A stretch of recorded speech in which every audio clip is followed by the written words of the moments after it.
I pledge allegiance to the flag of the United States of America and to the republic for which it stands, one nation under God, indivisible, with liberty and justice for all.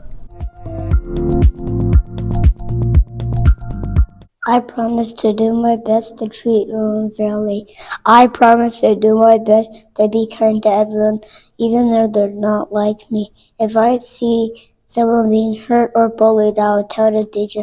Everyone should be able to feel safe and happy in school. I want our school to be no place for hate.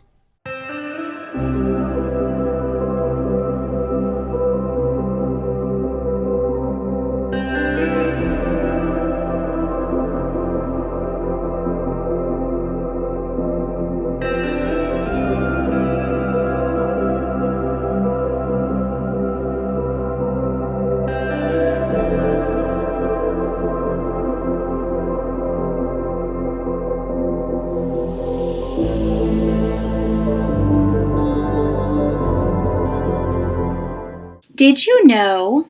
Okay, well, Mrs. Bergen asked me to talk about the March on Washington because I'm one of the really old people in the school who was alive at the time of the March on Washington and even remember watching it on TV. We had a black and white 3-channel television, which was pretty common in those days. People didn't have color televisions until the 1970s, by and large. So there are 3 things that really stick out to me about the March on Washington.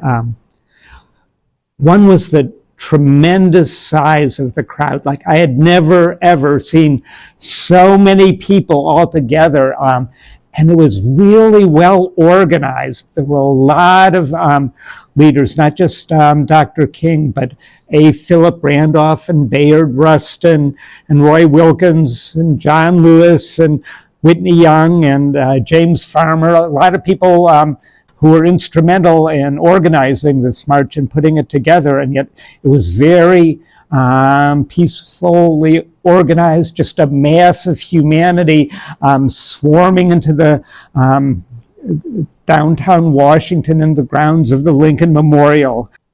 There were also, besides the very many black speakers who spoke culminating with Dr. King, there were white speakers as well, white labor leaders, even a white rabbi.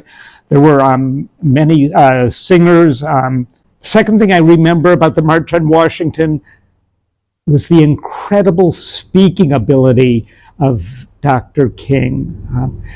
His just terrific oratory, even apart from the content of his speech. I had never quite heard a speech like that. He wove together American history, scripture, a vision for the future in a seamless web that was just incredibly beautiful to listen to, even without listening to the words themselves. Just the sound of his voice was mesmerizing. And third, of course, was the great message of Dr. King's speech. It was a message of love, not hate. It was a message of nonviolence, and it was a message of hope for a unified, peaceful future where black and white, all races, all creeds would walk together hand in hand.